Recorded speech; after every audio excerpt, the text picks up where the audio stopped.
Hello students, welcome to your 6th lecture of chapter Halogen Derivatives. In today's lecture we are going to discuss about the mechanism of nucleophilic substitution reaction or SN reaction.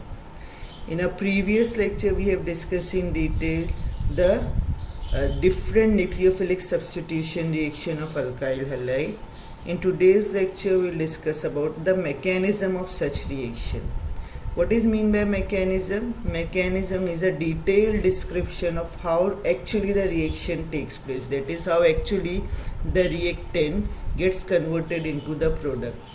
Though we write the reaction in a single step, but the detailed study of the reaction will reveal that the reactant will not directly convert to the product, but it may involve several other transitions before reaching that final stage of formation of product. So what is mechanism? Mechanism is a step-by-step detailed description of conversion of reactant into product. Okay, so we are going to discuss the nucleophilic substitution reaction. There are two kinds of nucleophilic substitution reaction mechanism which we will discuss today.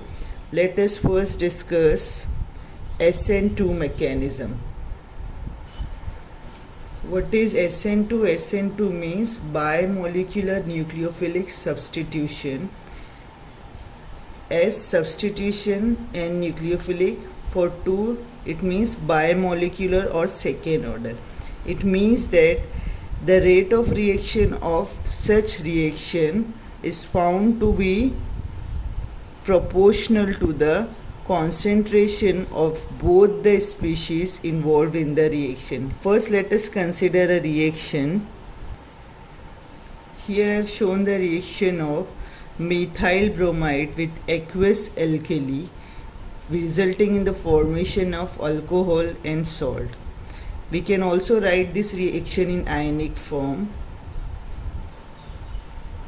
In this reaction, you can see we have an alkyl halide, a base, and from base our attacking reagent or attacking nucleophile is this OH minus ion. We will get the product alcohol, and halide from our alkyl halide will be released in the final stage. So we will say that this is our substrate and this is our nucleophile, okay, and Br, that is halide, is our leaving group. Okay, halide was also a nucleophile, but it is a leaving group because this nucleophile has left our substrate. Okay, when we analyze the kinetics of this reaction, we came to know that the rate of this reaction depends on both the concentration of substrate as well as the concentration of nucleophile. This is how we represent the rate of reaction. Here you can see that the rate depends on the concentration of the substrate as well as nucleophile. So if we increase the concentration of any of these or both of these, the rate of reaction is going to increase. Now the rate law for any reaction is given on the basis of the slowest step of that mechanism. It means that the slowest step of the reaction mechanism is influenced by the concentration of both the reactants. Okay, now let us first see our reaction. This is our reaction. Here we can see that bromine is breaking its bond with carbon and hydroxyl group is making a new bond with carbon in place of bromine. This is what we are observing here. There is breaking of bond and there is making of bond. Now there are several possibilities how this making and breaking is taking place. It is possible that bromine is first breaking its bond with carbon and then the nucleophile is coming to this carbon. Another possibility is that OH is coming to carbon and after that bromine is leaving the carbon. Or one more possibility is that bromine is here and started breaking its bond and OH is also here and it has started making its bond. Now out of these three possibilities, what is actually happening? That can be taken from this rate law equation. The rate law equation shows us that both the reactant as well, that is substrate and nucleophiles, are present in the rate determining step. It means that the OH is also present and substrate is also present, which indicates us that the breaking and the making of the bond must be taking place simultaneously. So it is a single step reaction mechanism where making and breaking will take place simultaneously. Let's see. I have drawn the tetrahedral structure of methyl bromide. I hope you remember that the dash means that the bond is behind our paper, that is below the paper. The wedge means that this bond is above the paper. So we know that in methyl alkyl halide the carbon is what? sp3 hybridized, and it will have a tetrahedral geometry. Okay, here you can see the tetrahedral structure of methyl bromide. Okay, and OH is our nucleophile which is going to attack our substrate.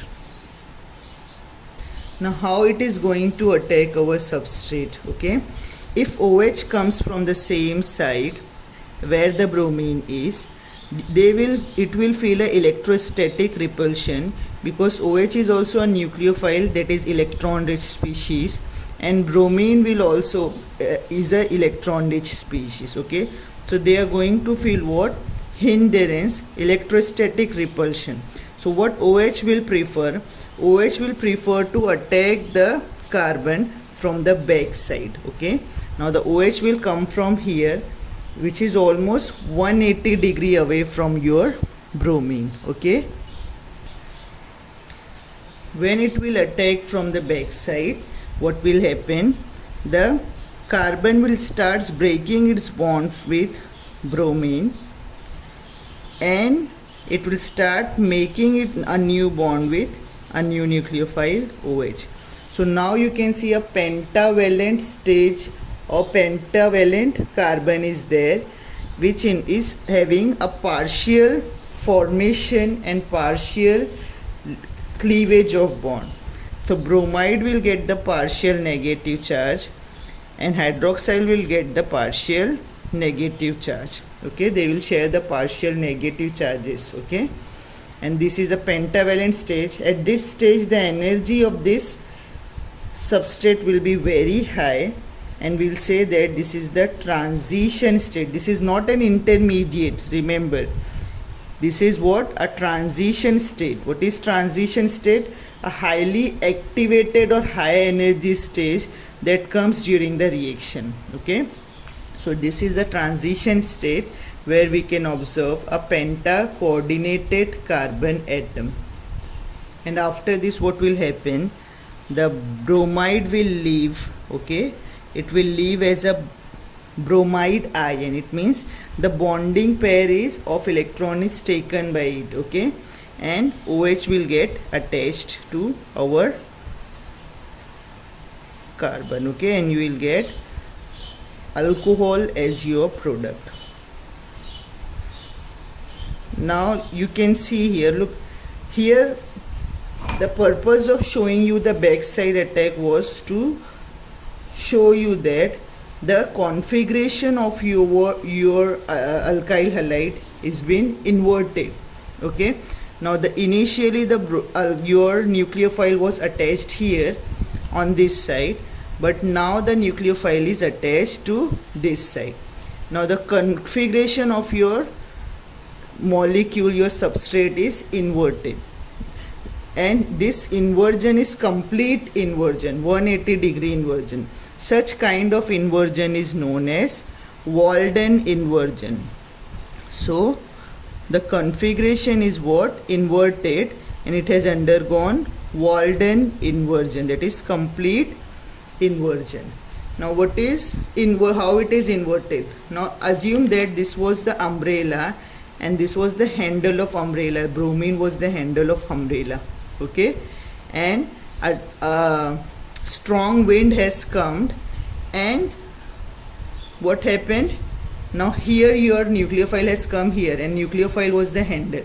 Now your umbrella is inverted due to the strong wind. Okay, so this is a complete inversion known as Walden inversion, and this happens when the nucleophile attacks from the back side. Now this was a substrate which was what? A chiral molecule. It means that the carbon was not a chiral molecule, and it is not possible to understand these phenomena of inversion nicely with what? A chiral molecule. But apart from this, if we had a chiral molecule, we could have easily observed the inversion of configuration. For example, this is also an example of SN2 reaction mechanism. This is 2-chlorobutane on reaction with OH nucleophile.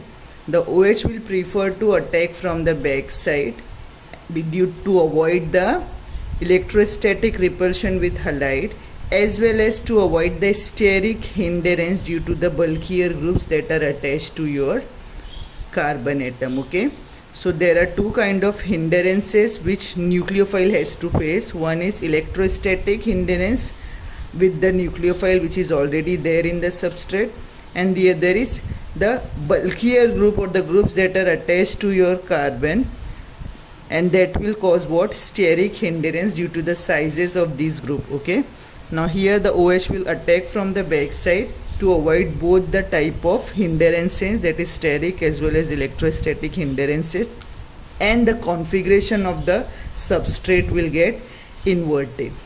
Okay, so remember, in SN2 mechanism there is inversion of configuration of the substrate, and it is a single step reaction. Now let's see the energy profile diagram of such reaction. Now for energy profile diagram, on one axis we will take the potential energy or Gibbs energy, you can take anything, and on one axis you will have what? Your reaction coordinate. Okay, that is the time taken to complete the reaction. So this is your reaction coordinate.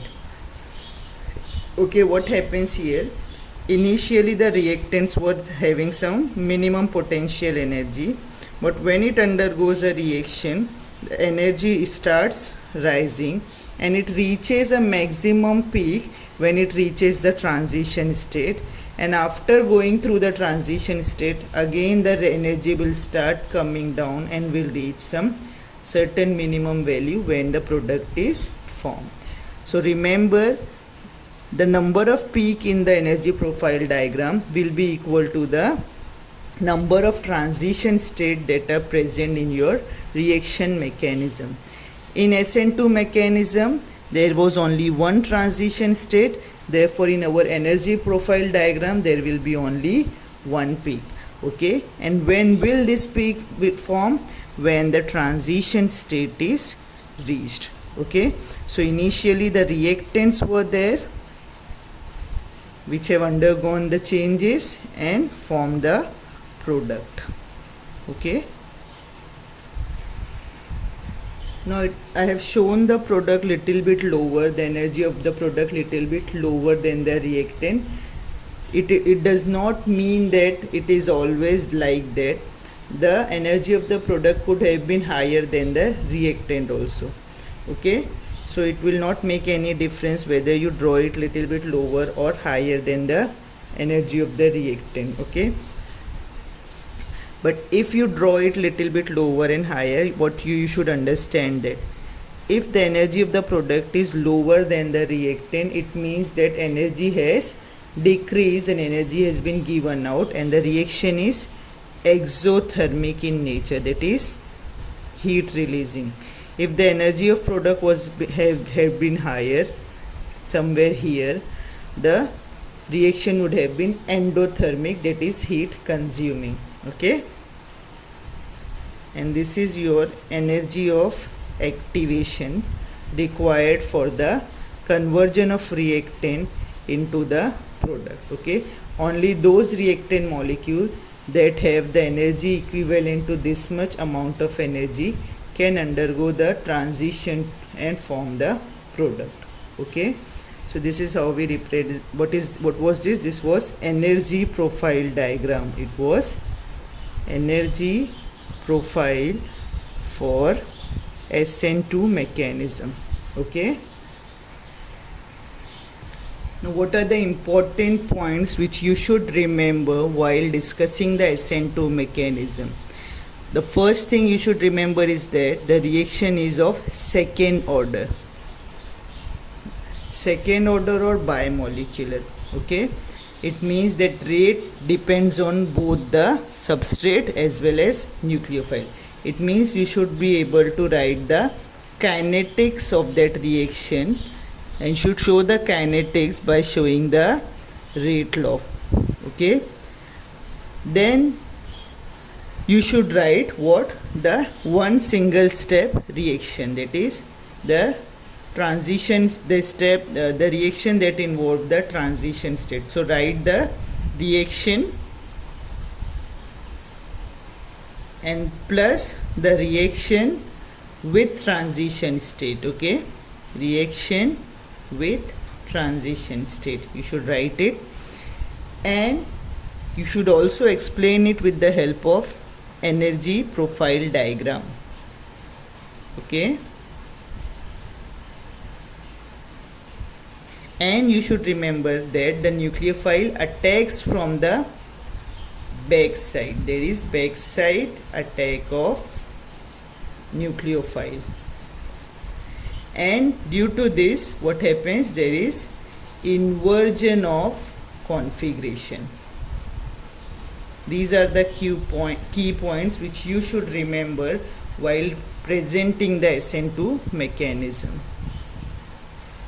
And when you write the reaction, remember that when you show this step, show that this is the slow step. Okay, and the slow step is also known as the rate determining step, that is RDS. It is important to mention this. Okay, and show that this step is reversible in nature. Okay, so this was an important thing which I have forgot to mention here. It is a rate determining slow step, and it results in, and the OH attacks from the backside. So you can also mention it here that the OH attacks from backside, or backside attack of OH. You can show this backside attack here only, and you can show that there is Walden inversion or inversion of configuration. So while representing the equation only, you can represent or you can express these things. Okay, so here it was SN2 mechanism. Now we will discuss what are the factors which will favor the SN2 mechanism and what are the factors which will not favor it. Okay, let's see that what are the important factors that affects the SN2 mechanism. Actually we will discuss what are the factors that will favor the SN2 mechanism. So what are the guesses? You should be able to guess that both the substrate are involved in the kinetics, that is the rate law. Therefore both substrate as well as nucleophile must have the influence on this SN2 mechanism. Okay, so if your substrate is simple, the reaction mechanism becomes simple. For example, when we have the primary halide, when we had the methyl halide, in methyl halide there were 3 hydrogen bonded, which were what? Very small group bonded to the carbon. Okay, and the nucleophile had experienced very little hindrance from these small hydrogens. But when the groups which are attached to our carbon becomes bulkier, the nucleophile has to experience more hindrance. Okay, let's see the example first. Here I have drawn different types of alkyl halide. This is a primary alkyl halide, methyl bromide. This is also 1 degree, that is ethyl bromide, CH3 CH2Br. So both of them are primary alkyl halide. But you will find that the rate of reaction of methyl bromide is very much faster than the rate of reaction of ethyl bromide, though both are primary alkyl halide. Why? Because in case of methyl bromide, the groups which are attached to our carbon, which is undergoing the attack of nucleophile, are very small in size. The hydrogens are very small, and the coming nucleophile will experience a little hindrance from it, and it can easily attack the carbon from the back side. When we have the ethyl bromide, which is also a primary alkyl halide, you will see that there is one bulky methyl group attached to your carbon, so it hindered in the coming of your nucleophile, and the rate of reaction decreases somewhat, but still the reaction will follow the SN2 mechanism, okay, because it is a primary alkyl halide. Okay, in case of secondary alkyl halide, this is isopropyl bromide, CH3CH Br CH3. This is your secondary alkyl halide. Here what happens, the two bulky groups are attached to your carbon, which is going to make a bond with nucleophile. Okay, so nucleophile has to experience more hindrance due to the presence of this bulkier group. Okay, so when we have the secondary alkyl halide, the molecule, the substrates have the possibility of SN2 mechanism as well as SN1 mechanism. Okay, in case of tertiary alkyl halide, remember the secondary alkyl halide will show the mixture of mechanism, that is, it may undergo SN1 as well as SN2 mechanism at the same time. Okay, now let's look into the tertiary alkyl halide. This is your tertiary butyl bromide. Okay, the bromine is attached to the tertiary carbon, which is attached to 3-methyl group. Now when the nucleophile comes, it will find that these bulky groups are attached to your carbon, and it will not find a space to overcome this steric hindrance and get attached to your carbon. So tertiary alkyl halide will not show SN2 mechanism.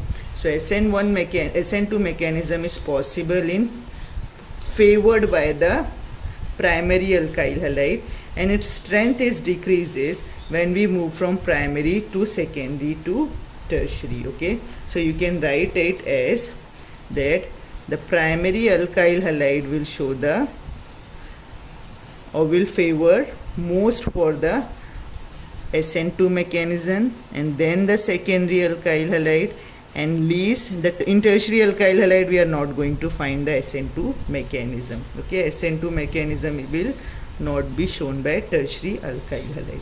Okay, this is how the nature of substrate will decide the mechanism of the reaction.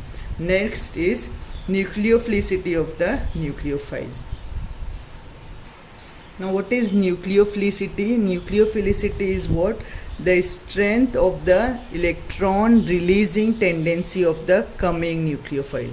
We know that nucleophile are the electron rich species, and they can be negatively charged or they can be neutral. For example, water is a nucleophile. It does not have any charge on it, but it is an electron rich species because it has oxygen atom. In the same way, ammonia is also a neutral molecule, but still is a nucleophile. There are many nucleophiles which are negatively charged, for example hydroxide ion, cyanide, and many more. Okay, so if your nucleophile is strong, it has the greater tendency to donate the electron pair to the carbon atom or to the substrate. The chances of SN2 mechanism or SN2 reaction also increases because nucleophile was also present in the rate equation. So the first we discussed was the nature of the substrate or the type of substrate. Which type of substrate will favor SN2 mechanism? We found that primary kind of halide will favor the SN2 mechanism. Now we are discussing which kind of nucleophile will favor the SN2 mechanism. So the strong nucleophiles which have the greater tendency of donating the electron pair will favor the SN2 mechanism. Another important factor is polarity of solvent or nature of solvent. that will affect the mechanism of the reaction. The SN2 mechanism is favored by less polar solvent or non-polar solvent, you can say. It is favored by non-polar or less polar solvent, which are aprotic solvent. Aprotic means what? Which does not release H plus ion. H plus ion is not released by such solvent, because if H plus ions are released by the solvent, these H plus ion can solvate your anion, that is nucleophile. Look, we have the nucleophile, and nucleophiles are electron rich or negatively charged. So if the protic solvent is there, that is hydrogen ion releasing solvents are there, it may have the tendency to form a hydrogen bond with these nucleophile. Thus this will decrease the what? It will decrease the reactivity of the nucleophile. To avoid this, what? Less polar or non-polar solvent will favor the SN2 mechanism, okay? Because polar solvent and protic solvent will result in the hydrogen bonding of nucleophile, thereby decreasing the nucleophilicity or reactivity of nucleophile. To avoid this, less polar and non-polar solvents are used for SN2 mechanism. So here we have finished our SN2 mechanism. Now let's see the SN1 mechanism. Now SN1 mechanism, unimolecular nucleophilic substitution. One is for unimolecular, which indicates that the reaction is of first order. This is the example of the reaction, and the kinetic study of the reaction reveals that the rate of reaction depends on only concentration of the substrate and not on the concentration of nucleophile. So this is how we represent it. The rate depends on the concentration of tertiary butyl bromide, and it is a first order reaction. Now look into the mechanism, how the reaction actually takes place. Here what happens, when the nucleophile come to this alkyl halide, it experiences a huge hindrances due to the large sizes of these groups which are attached to our carbon atom. So the hindrance here will be quite high. So the nucleophile will not easily get attached to your this carbon in this stage. So what happens, the bromine leave the molecule first and forms a carbocation. This is a tetrahedral carbon because it is what? An alkyl halide. In alkyl halide the carbons are sp3 hybridized having tetrahedral geometry. When the bromine leaves with its bonding pair of electron, it leaves a planar carbon and a carbocation here. It takes this bonding pair of electron and the carbon will acquire a positive charge.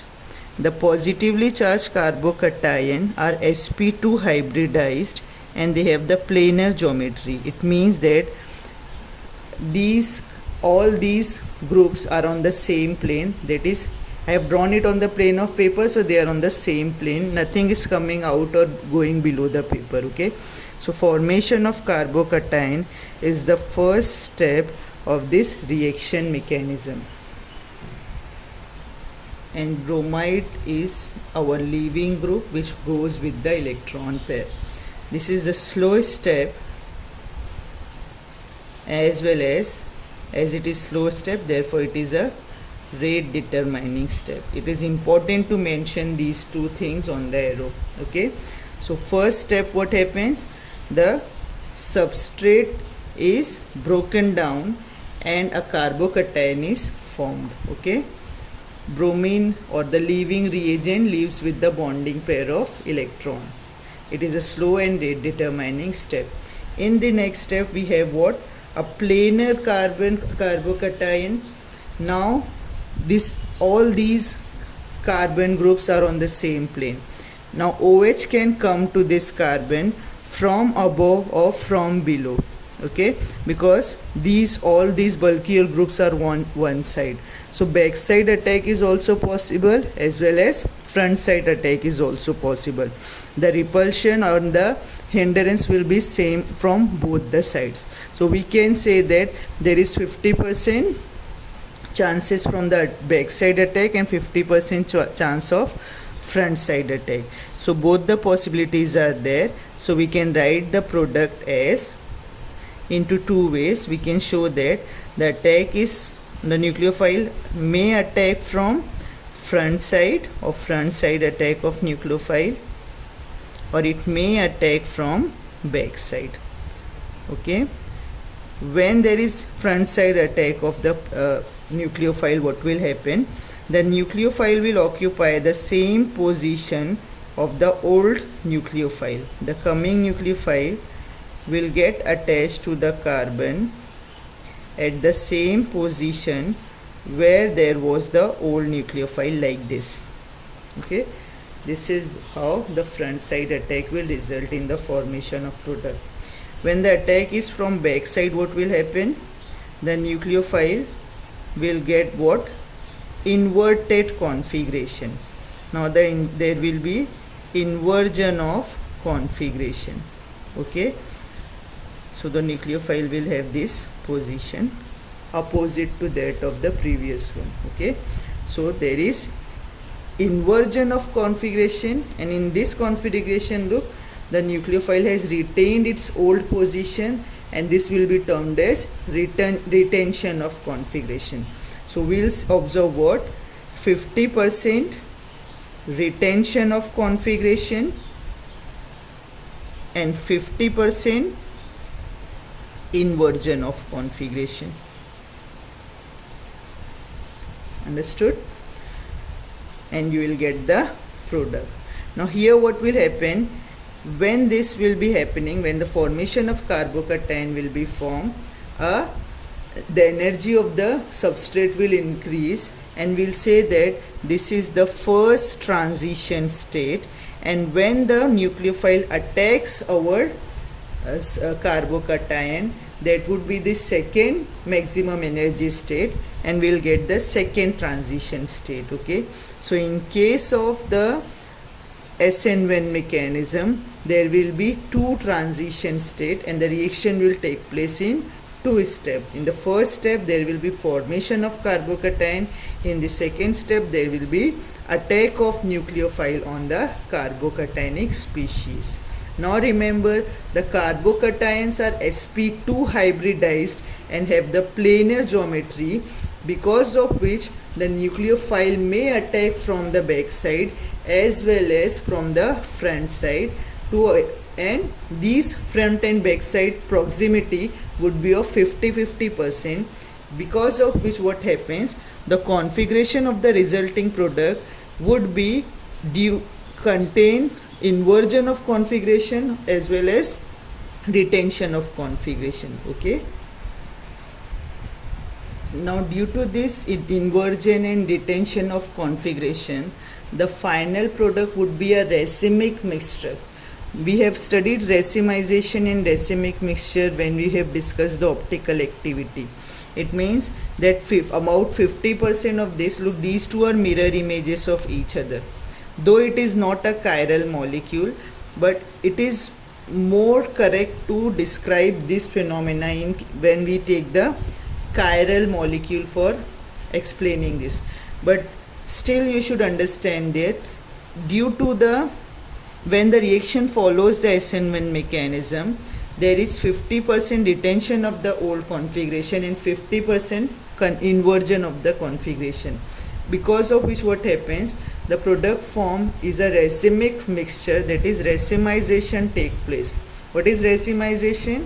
When the two optically active isomers rotate the plane of polarized light by the same angle in opposite direction. If you have the same concentration of both the species, what will happen? The effect of this rotation of plane of polarized light will nullify each other, because the rotation will take place by the same angle in opposite direction by the same concentration of both the configurations. So the net change would be 0, and that net change, when it comes zero, we say that racemization is happening. Here we have not taken an optically active compound, but still you should remember that, or you should understand that in case of SN1 mechanism there is racemization of the product. Okay, the product form is a racemic mixture due to the 50% retention and 50% inversion of configuration. So if you want to draw the energy profile diagram, I have told you that when we make the energy profile diagram, we'll make it against the potential energy and reaction coordinate. Okay, and these energy profile diagram will have as many peaks as there are transition state in our, or as many peaks as there are steps in our reaction mechanism. In this reaction mechanism, we found that the reactant first form the carbocation, which is our first transition state.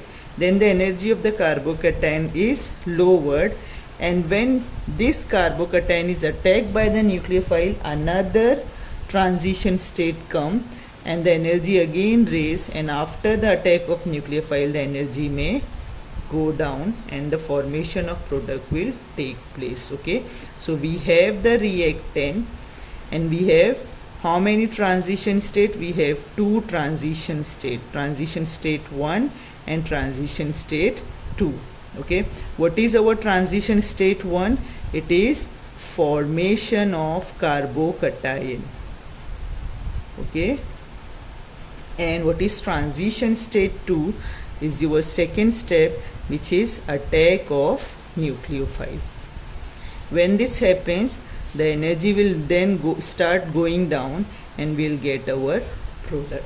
Okay, so remember, in energy profile diagram you will have as many peaks as there are transition state in your mechanism. Okay, I want to show one more thing here, that in this reaction we have shown the reaction of tertiary butyl bromide, and there is formation of tertiary carbocation, and tertiary carbocation is the most stable carbocation.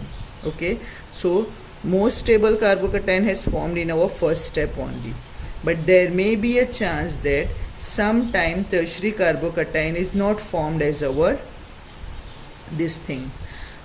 intermediate. When this happens, what happens? Sometime if there is a possibility of formation of more stable carbocation, the carbocations may undergo rearrangement and you may get rearrangement step also. One more step will be added.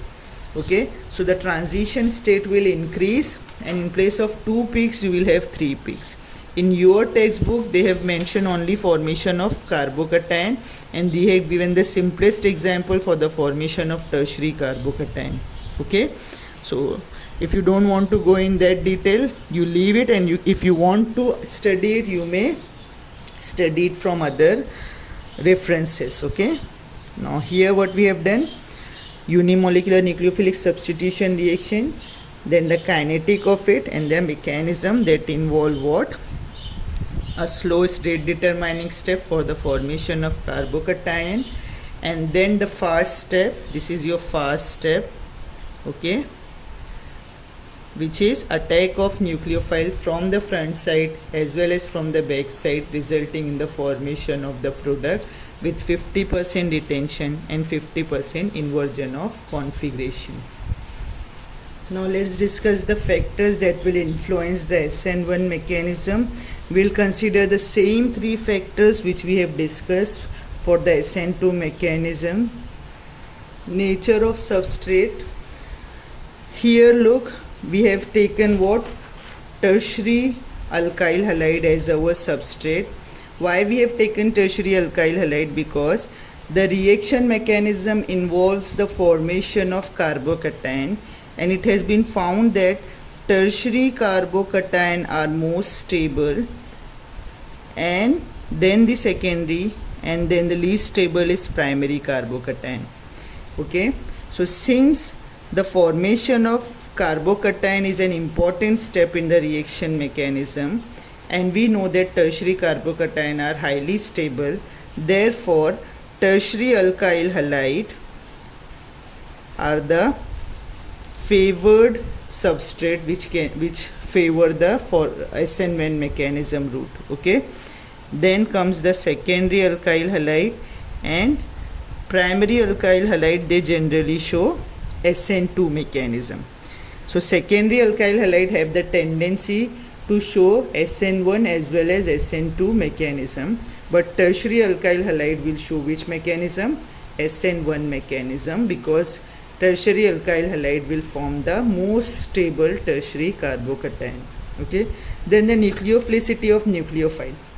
Now actually in the rate law equation we have shown that the rate does not depend on the concentration of nucleophile. Okay, so if you are taking weak nucleophile or strong nucleophile, it will not have any effect on the this thing SN1 mechanism, but weak electrophile will favor, strong electrophile will favor strong nucleophile will favor SN2 mechanism. Okay, so we don't want, if you don't want to favor SN2 mechanism, you should take what? Weak nucleophile. Okay, actually nucleophile does not have any effect on the rate of reaction, but we know that strong nucleophile favors SN2 mechanism. But if you don't want SN2 mechanism to take place, weak nucleophile should be taken. It means weak nucleophile will favor what? SN1 mechanism. This is how you should logically relate to it. Okay, now solvent polarity. Now polar solvents, polar protic solvents are favored here. Why? What is polar protic solvent? Like water, ammonia, these are what? Polar protic solvent. They favor SN1 mechanism. Okay, now how they favor SN1 mechanism? In case of these SN1 mechanism, we have positively charged carbocation. Okay, and we have what? Nucleophile which are negatively charged, and when these negatively charged nucleophile are present in the polar solvent, they get surrounded by the protons and will form hydrogen bonding with the polar protic solvent. So nucleophilicity of nucleophile is decreased in the polar solvent, and the carbocations, they do not get very much affected by the polar solvent. Okay, because they are quite large in size, because they are tertiary in nature.